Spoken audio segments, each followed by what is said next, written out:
राज्य आहोत.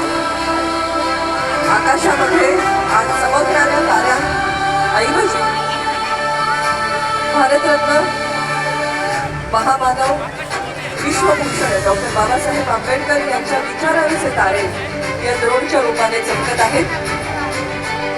अनेक विक्रम ज्यांनी साकार केले, ज्यांच्या पदव्या लिहायला कदाचित कागद अपुरा पडेल इतकं बुद्धिमान असं व्यक्तिमत्व, पहिले भारतीय ज्यांनी परदेशामध्ये जाऊन अर्थशास्त्रामध्ये PhD ही सर्वोच्च पदवी संपादन केली, भारताचे पहिले कायदे मंत्री, मजूर मंत्री, सगळ्यांना समान हक्क मिळावा यासाठी संविधानामध्ये सामाजिक न्याय, समता आणि बंधुता यांचा दृढ असा अधिष्ठान देणारे भारतीय राज्यघटनेचे शिल्पकार महामानव डॉक्टर एकात्मतेची अखंड ज्योत तेवत ठेवणारे जे अमृत आहे ते म्हणजे भारतीय संविधान.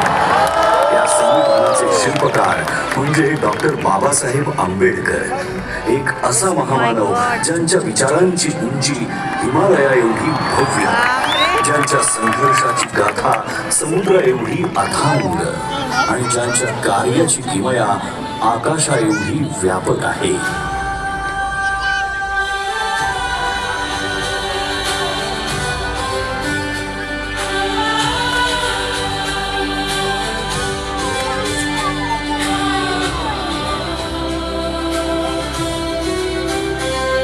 संविधानाच्या प्रत्येक ओळीतून उलगडणारी डॉक्टर बाबासाहेब आंबेडकर यांची दूरदृष्टी ही केवळ कायद्यांच्या चौकटीपुरती मर्यादित नाही, तर ती एका आदर्श समाज रचनेची जिवंत प्रतिमा आहे.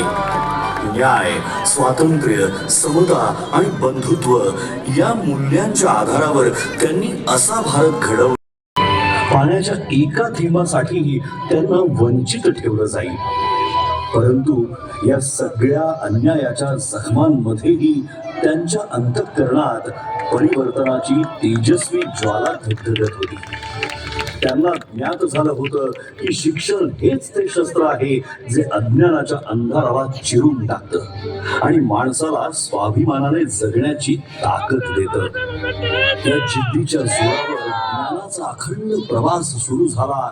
मुंबईच्या शाळांपासून ते कोलंबिया युनिव्हर्सिटी, ग्रेज इन आणि लंडन स्कूल ऑफ इकॉनॉमिक्स या जागतिक दर्जाच्या संस्थांपर्यंत त्यांनी डबल डॉक्टरेट आणि बॅरिस्टर ॲट लॉ या उच्चतम पदव्या संपादन करून ज्ञानाच्या आकाशाला गवसणी घातली.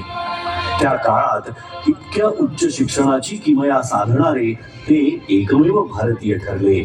आपल्या विलक्षण बुद्धिमत्तेच्या जोरावर परदेशात सन्मानाने आयुष्य जगण्याची संधी असतानाही डॉक्टर बाबासाहेब आंबेडकरांनी मातृभूमीची निवड केली. मात्र भारतात परतल्यावर त्यांना जातीच्या कारणामुळे बडोद्यामध्ये राहण्यासाठी छप्परही नाकारलं गेलं. पण अपमानापुढे झुकण्याऐवजी त्यांनी संघर्षाचा मार्ग निवडला. त्यांच्या कार्याची दखल घेत छत्रपती शाहू महाराजांनी 1920 साली त्यांना नव्या युगाचा नेता, समाजाच्या उभारणीचा केंद्रबिंदू होती. म्हणूनच त्यांनी महिलांच्या आर्थिक स्वातंत्र्याला, शिक्षणाला प्रथम दर्जा दिला. बालविवाह, सतीप्रथा, देवदासी प्रथा आणि विधवांचं अमानुष शोषण, योग्य उपचारांच्या अभावामुळे आपल्या लेकराला गमावण्याचं असह्य दुःख त्यांना सोसावं लागलं. तरीही या दुःखाने त्या खचल्या नाहीत. उलट आपल्या पतीच्या महान ध्येयासाठी त्यांनी प्रत्येक वेदना मागे सोडली.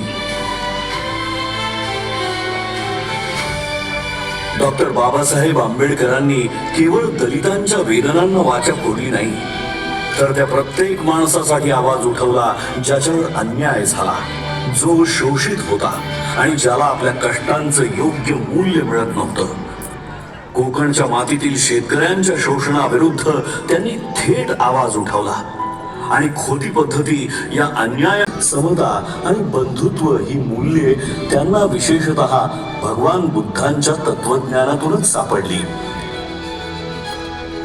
14 ऑक्टोबर 1956 रोजी नागपूर येथील दीक्षाभूमीवर इतिहासाला वळण देणारा तो निर्णायक क्षण आला.